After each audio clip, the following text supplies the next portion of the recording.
나는 밀리터리 덕후다. 본격 밀리터리 팟캐스트 밀떡을 시작합니다. 정신의 업계 경례 밀떡. 바로 안녕하세요, 박찬준입니다. 안녕하세요, 놀러온 남자 정명섭 정작입니다. 안녕하세요, 월간 플래툰 이준규 기자입니다. 네, 이렇게 밀떡이 시작됐습니다. 우리가 흔히 얘기하는 스탠다드 미사일이라고 하는 게 있습니다. 함대공 미사일로 대표적이죠. 이런 미사일의 애칭으로 쓰는 거예요. 그쵸? 스탠다드 하니까 스탠다드 미사일 네. 해가지고 SM. 아, SM 엔터테인먼트 아니고 아니고 네. SM3 자동차 아니고 자동차 아니고. 네. 아주 좋았어요. 그렇죠. 근데 하시는군요, 그거. 네, 그거 아니고. 그래서 하고 싶다고 했거든요. 근데 이게 SM2가 있고 SM3도 있고 SM6도 있고 SM6 SM45도 있나? 막 그러면 이렇게 생각이 SM4나 SM5는 있느냐 없느냐는 이야기도 하시고 SM9 봤다는 사람 있고. 네, 이게 막 헷갈려 하시더라고요. 그래서 이번 시간에는 스탠다드 미사일에 대해서 스탠다드하게 알려주시죠. 네, 아주 스탠다드면서 약간 복잡하게 그렇게 한번 네. 나가보도록 하겠습니다. 그러니까는 배에서 쏘는 미사일 말씀하시는 거잖아요. 대공 미사일. 그렇죠. 네. 수상 전투함에서 쓰는 대공 미사일을 이르는데 이 SM2라고 알려진 스탠다드 미사일은 사실은 제식명은 RIM 66입니다. RIM 66 뭐 AB부터 시작했는데 A는 이제 뭐 실전 굉장히 배치가 안 뭐, 됐고 예, B부터 그렇죠. 실전 배치가 됐죠. B, C, D, G 뭐 해가지고 SM2만 해도 세부 기종은 세부 미사일은 11개나 됩니다. 버전이 11개가 있다라는 네, 뜻이죠. 11개의 네. 버전이 있고 거기에 이제 크게 나누면 두 가지 버전이 있는데 SM2 MR이라고 해서 이제 미디엄 레인지 해가지고 중거리 미사일이 있고 또 하나는 ER, SM2 ER이라고 해가지고 네. 익스텐드 레인지 해가지고 멀리 상당히 그 장거리를 얘기하겠죠. 그 의미가 그렇죠. 그러니까 사거리에 따라서 이게 크게 두 개로 그렇습니다. 나눠지네요. 네. 그래서 뭐 또 그렇고 블록으로도 나눠도 블록 1부터 해가지고 최신형 블록 4까지 SM2도 상당한 종류의 미사일들이 있습니다. 전체적으로 보면 그렇게 저렇게 해서 13종이 있고 미묘하게 성능이 다르면서도 정말 많기 때문에 구분이 상당히 복잡하더라고요. 그렇죠. 근데 이제 앞서 개발됐던 것들은 어떻게 보면 이지스 방공 구축함이 계획되기 전부터 나왔던 스탠다드 미사일들이기 때문에 그 발사대 자체도 좀 다르고요. 그런 수직 발사관도 아니고 이제 그런 것들을 제외한다면 블록 3부터 그 SM2 블록 3부터 우리가 알고 있는 스탠다드 미사일의 SM2 계열은 그렇습니다. 아, 그러니까 이지스 하면 떠오르는 이 수직 발사 체계에 그렇죠. 들어간 거. 그 이전에는 키드급 같이 이렇게 밑에서 미사일이 두 발 올라와서 아주 쌍열식. 대만 해군이 지금 열심히 쓰고 뭐 있죠. 네. MK13이랄지 MK26이라고 하고 있는 그런 발사대고 이제 수직 발사관으로 이제 유명한 거는 이제 MK41 이지스 방공 구축함 알레이버 구축함에서 이제 장착을 하고 있는 그런 발사대죠. 근데 이제 그게 이제 우리 세종대왕함도 수직 발사대가 MK41이잖아요. 당연히 스탠다드 2 MR 블록 3B예요. 우리가 갖고 있는 건. 그래서 일본 해자대를 비교한다면 일본 해자대의 공고급에 탑재되고 있는 스탠다드 미사일하고 동일한 미사일입니다. 근데 이 스탠다드 2 미사일, 그러니까 SM2는 이렇게 저렇게 구별하실 필요 없이 한 가지만 알고 계시면 돼요. 항공기용이다. 항공기용. 거의 주로. 탄도탄 요격이 굉장히 제한적이다. 아, 그러니까 탄도탄은 미사일을 얘기하는 거고, 그렇습니다. 이제 그 항공기, 그러니까 전투기나 아니면 어떤 조기 경보기 같은 걸 노리는 BMD 시스템이라고 하잖아요. 탄도탄을 요격하는 그런 시스템이 그에 반응할 수 있고 거기에 인티되어 있는 그런 미사일은 아니고, 그리고 그러할 만큼의 고도와 성능도 갖추지 못한. 그러겠죠. 탄도탄이 멀리 높이에서 떨어질 테니까. 그렇습니다. 네. 그래서 세종대왕급 이지스 구축함, 우리가 갖고 있는 이지스 구축함 3척은 이지스 시스템 때문에 탐지는 굉장히 빠르고 동해나 서해에서 북한의 그 탄도미사일 발사를 탐지는 빨리 하는데, 그 탄도미사일이 만약에 한반도로 향했을 때에 그것을 요격할 수 있는 요격 능력은 상당히 제한적이라는 말을 들어보셨을 거예요. 그러니까 눈은 볼 수 있지만 그걸 막을 수 있는 뭐 방패라든지 이런 건 없다라고 보면 되겠네요. 바로 맞습니다. 그냥 하다가 맞는 거네요. 이게 내려오네, 이러면 안 네네. 되는데 뭐 이렇게 되는 거죠. 그래서 SM2 ER 버전의 마지막 블록 단계인 4단계에서 처음으로 어떻게 보면 제대로 성능이 구현된 탄도미사일 요격용 미사일을 개발하긴 합니다. 하는데 4를 하기에는 사거리가 또 짧아요. 거기서 이제 부스터를 좀 늘리고 시커를 좀 더 정밀하게 개발을 해서 개발된 것이 지금 우리가 이제 정조대왕급 이지스 구축함에 탑재한다는 바로 그 SM6가 바로 이것입니다. 그래서 유도부에 있는 앞부분에 있는 시커는 암람의 AIM120C 가장 최신형 버전이죠. 그 암람 시커를 확대한 시커가 거기 달려 있어요. 부스터 관련해서 사거리도 늘어났겠죠? 그렇습니다. 당연히 이 이중 시커로 되어 있고요. 사거리도 물론 당연히 늘어났죠. 그래서 사거리가 SM2 ER에 비교해봐도 2배 가까이 돼요. 크기 때문에 이 VLS 중에서도 좀 골라서 써야 되지 않습니까? 그게? 그렇지만 당연히 공용화돼야 되기 때문에 구경은 동일하게 가져가면서 부스터만 더 장착하고 또 부스터 자체를 짧게 할 수 있는 이제 기술들이 있겠죠. 뭐 연료 계통이랄지 엔진 계통을 강화해서 더 강한 그런 그 성능 좋은 그런 엔진을 장착을 해가지고 그렇게 된 게 이제 SM6라고 알려진 겁니다. 그러면 3, 4, 5는 없는 건가요? 3은 있죠. SM3가 있죠. 네. 그러니까 SM3는 여기서 이제 말씀드릴 수 있는 건 SM6나 SM3는 바로 탄도미사일 요격용이다. 그럼 왜 그럼 구별을 어떻게 할까요? 했을 때 SM3는 적어도 IRBM 이상, ICBM을 그걸 목표로 하고 대륙간 있는 탄도미사일. 심지어 SM3의 가장 그 최신형 버전인 SM3 블록 2AB는 어느 정도까지냐면 외기권을 뚫고 가서 적 인공위성을 요격할 수가 있어요. 예전에 한번 그런 적이 있습니다. 중국인가 러시아인가는 이제 기억이 안 나는데 인공위성이 잘못 반응해서 떨어졌어요. 떨어지고 있어요. 근데 그거를 어찌됐든 요격을 하면은 안전하고 좋아요. 대륙권 내에서 태워버릴 수 있으니까. 근데 사실 탄착 지점이 태평양인지 하여튼 바다예요. 안 쏴도 돼. 안 쏴도 돼. 근데 이제 미국에서 겸사겸사 테스트할게요. 요격을 했죠. 한번 근데 해보자. 이게 요격이 성공했어요. 그걸 보고 이제 중국과 러시아가 화들짝한 거죠. 니들 이거 뭐 하는 거냐? 뭐 하는 짓거리냐? 근데 그런 말은 그렇게 하지만 뒤로는 어떻게 해요? 자기도 개발해야죠. 자기들 그럼 움직이고 있는 인공위성이 요격당할 거다. 그래서 언제든 떨어질 수 있다는 거죠. 미국의 하이테크 전쟁의 시발점은 어느 정도 수준이 되는 러시아나 중국 수준의 재래식전이 되려면 물론 일어나서는 안 되겠지만 그게 핵전이 되더라도 가장 먼저 요격당하는 것이 인공위성들이에요. 그렇죠. 근데 그걸 요격할 수 있는 능력이 되는 게 SM3 블록 2AB. 지금 현재는 B예요. 옛날에 이런 기술이 없던 스타워즈 계획 시절에는 F-15에서 위성 요격용 미사일을 발사한다가 막 그런 걸 레이저를 쏜다는 둥 그래서 막 되게 재밌었는데 개인적인 입장에서 가격이 궁금해요.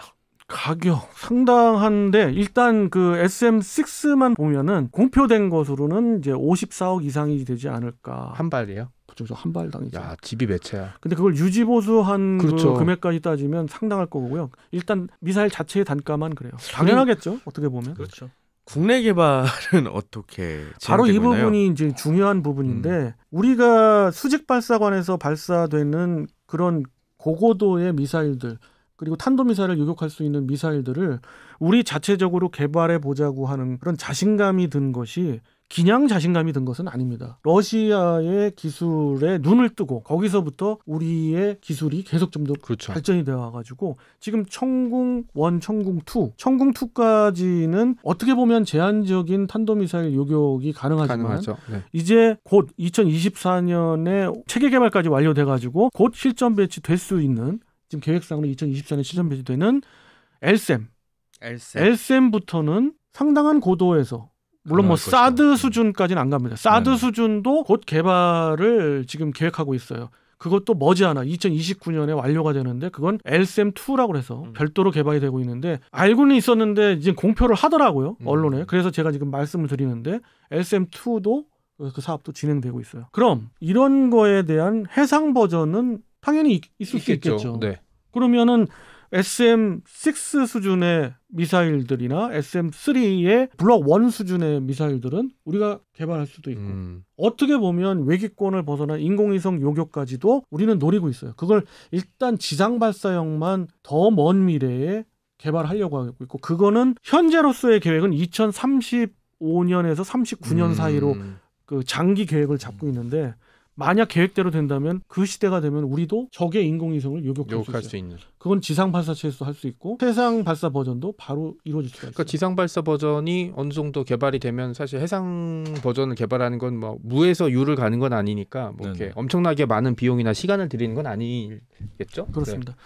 그래서 이번 정조대왕급 구축함에 SM6를 일단 채택을 한 것이 지금 현재로서는 우리가 그 탄도탄을 요격할 수 있는 그런 미사일도 없을 뿐더러 자, SM3가 과연 우리 한반도에 필요할까요? 지금까지 설명을 들어보시면 결론이 좀 어느 정도 나오죠. 그러니까 뭐 여러 가지 의견이 있을 수는 있겠지만 반드시 필요하냐? 그렇죠. 적의 인공위성을 요격하거나 ICBM급까지를 요격할 우리가 필요합니까? ICBM으로 날라오는 사실 필요가 없을 그쵸. 수가 있어요. 바로 위에 미친놈이 있으니까. 네. SM6는 그러나 지금 당장 전력화를 하지 않으면 네네. 우리가 당할 수도 있어요. 흔히 고각 발사라고 그러죠. 그렇죠. 북한에서는 그 고각 발사를 시연하기도 해요. 그런 고각 발사로 되는 IRBM급 밑에 있는 MRBM급의 네네. 탄도미사일이라면 분명히 한반도를 공격할 것이고 위협이 되죠. 그렇죠. 즉각적인. 우리는 현재 그런 수단이 없어요. 그리고 그런 수단을 계획해서 개발을 한다면 2029년에 가서야 구현이 될 수 있다. 그리고 뭐 계획이니까 더 늦춰질 수도 있는 거죠. 네, 라고 봅니다. 네. 그렇게 되면은 자명하죠. 2021년과 2029년에 그거를 방어할 수 있는 무기 체계는 SM6밖에는 그렇죠. 없고 그런 SM6를 우리는 운영할 수 있는 BMD 체계를 갖고 있는 네. 게 이제 정조대왕급 전투함이니까 그럼 당연히 그렇게 선택할 수밖에 없는 시간 타임 테이블을 생각하면 지금으로서 뭐 선택 여지가 없는 거죠. 네. 향후에는 SM6의 후계로 우리의 무기 체계가 들어갈 수도 있고 그리고 더 SM3급의 무기 체계가 우리의 국산화돼서 들어갈 수도 있을지언정 지금 당장은 그렇다. 그래서 그렇게 결정을 내린 거고요. 여기에 상당히 다른 의견을 갖고 있는 분, 또 한쪽을 치우친 의견, 그리고 어떻게 보면 국제 정세적인 부분에 있어서 굉장히 디테일한 부분들을 이야기하시는 분들이 있어요. 그렇지만 그거 차원을 다 떠나서 이런 기본 베이스는 가지고 네. 이야기하시면 좋습니다. 그래서 논리적으로 맞다 그러면 그 말씀이 맞는 거예요. 그러나 이러한 배경을 가지고 있지 않고 한쪽의 의견, 또 다른 쪽의 의견을 이야기하는 건 저는 틀리다고 봅니다. 그러니까 예를 들어서 2029년 이후에 그 해상 버전이 개발이 됐다고 해서 배치가 됐다고 해서 뭐 바로 이렇게 능숙하게 쓸 수는 없는 거잖아요. 이게 또 최근에 우크라이나 전쟁에서 서방제 무기를 우크라이나군이 이제 빨리 적응을 하느냐 못하느냐가 막 얘기 나온 것처럼 그런 걸 해봤느냐 안 해봤느냐에 대한 노하우도 그 시간 동안 또 길러보는 것도 중요한 거죠. 그렇죠. 예를 그렇게 드셨습니다만 그거하고는 차원 다른 그렇죠. 수준의 네. 기간이 걸리는 거겠죠. 이거는 뭐 어느 무기 체계에 대해서 우리가 좀 익숙해지려면 6개월 길게 6개월 보는데 뭐 3개월 만이라도 의지만 있으면 하는 거예요. 근데 이건 그 차원이 아닌 거예요. 그래서 SM6에 대해서 주로 이제 이야기를 드리면서 이제 스탠다드 미사일 이야기 드렸고 마지막으로 SM6는 어떠한 기능들이 있느냐. 바로 앞서 말씀드렸습니다만은 암람의 시커를 응용한 고성능의 시커가 들어가 있기 때문에 능동 미사일이란 말이에요. 그렇기 때문에 이지스 구축함에 탑재되어 있는 일루미네이터들이 그 개수에 따라서 우리가 뭐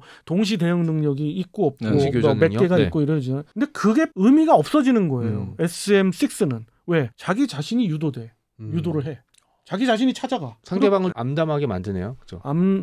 암담하게 암담 미사일. 그거 아주 좋았어요. 그렇게 가는 것이 SM6입니다. 그렇기 때문에 SM6는 어떻게 보면 그 협동 교전 능력이라고 그러죠. 그렇죠. CEC 능력이 거기에 이제 합체가 된다면 장거리 대함 공격도 할 수 있고, 그렇죠. 대공 미사일이지만 다목적 사용이 그렇죠. 가능한 거죠. 또한 또 초장거리 대지 정확한 또 대지 공격까지도 가능한 굉장히 유용해요. 크루즈 미사일이 필요 없게 되는 거 말거든요. 네. 알아서 찾아가는 서비스. 택배도 아니고 네, 그런 거죠. 뭐. 그렇죠. 액티브 능동이다. 네. 능동 야, 스티커가 이게, 있어서 전장 환경이라는 게 진짜 그 눈 한 번 깜빡하면 이제 어마어마하게 바뀌는 거네. 람보가 아니라 람보 할아버지가 도 이제 소용이 없을 것 같아요. 네. 그래서 이제 이 SM6는 미국과 일본 해자대만 보유하고 있다고 하는데 실질적으로 일본 해자대가 아직까지 도입을 못했어요. 그래서 장착은 못하고 있어요. 계획은 어떻게 보면 정조대왕함이 지금 진수됐잖아요. 네. 그래서 해군의 인도까지 되고 취역까지 됐을 때 만약에 SM6 도입과 거의 비슷한 시기에 일본 해자대 도입될지도 몰라요. 그럴 정도로 사실 알려지기로는 일본도 보유하고 있다고 하지만은 아직 실전 배치돼 있지는 않고요. 그렇습니다. 그래서 SM6의 CEC 능력까지를 완벽하게 구현하기 위해서 일본이 도입을 늦추고 있다는 이야기도 있습니다. 그럼 우리의 CEC 능력은 발휘할 거냐 안 할 거냐? 일단 대부분 경우는 안 한다고 이야기는 하지만 다음 시간에 또 다른 기회가 있으면 얘기 드립니다만 힌트는 우리는 다른 방향으로 생각하고 있습니다. 아. 지금 미국이나 일본이 생각하는 대잠 초계기와 연계하거나 아니면은 조기 경보기, 네. 그 호크아이 조기 경보기와 연계되는 그런 협동 교전 능력보다는 다른 방향으로 생각을 하고 있어요. 오. 그것은 우리 입장에서 그렇게 장거리 공격이 필요하냐부터 생각을 그렇죠. 해봐야 돼요. 네. 그런 의미에서 또 다른 뭐 그런 이슈가 있을 때 한번 그건 이야기를 나누고요. 그래서 이번 시간은 SM6를 우리가 도입한다는 단순한 보도가 나가지만 그 보도에서는 여러 가지 의미가 있다. 그렇죠. 우리가 왜 SM6를 도입했고 SM6는 어떠한 미사일이고 SM2, 3, 6인 건데 그거의 구별은 지금 방금 말씀드렸듯이 너무도 명확하게 구별이 되는 거예요. 그러니까 네. 적어도 밀리터리에 관심 있거나 관련 지식이 있는 분들이라면 SM6에 대한 얘기가 나왔을 때 이게 어떤 의미가 있는지 그 다음에 뉴스라든지 인터넷에서 얘기 못하는 것들을 좀 파악하는 게 사실은 좀 그렇습니다. 필요한 거죠. 네. 밀리터리 마니아 분들은 많이들 알고 그럼요. 계시겠지만 네, 네. 또 많은 또 일반 이제 청취자분들은 헷갈릴 수 있단 말이에요. 자동차인지. 네, 저 그래서 같은 제가 사람도 네. 잘 몰라요.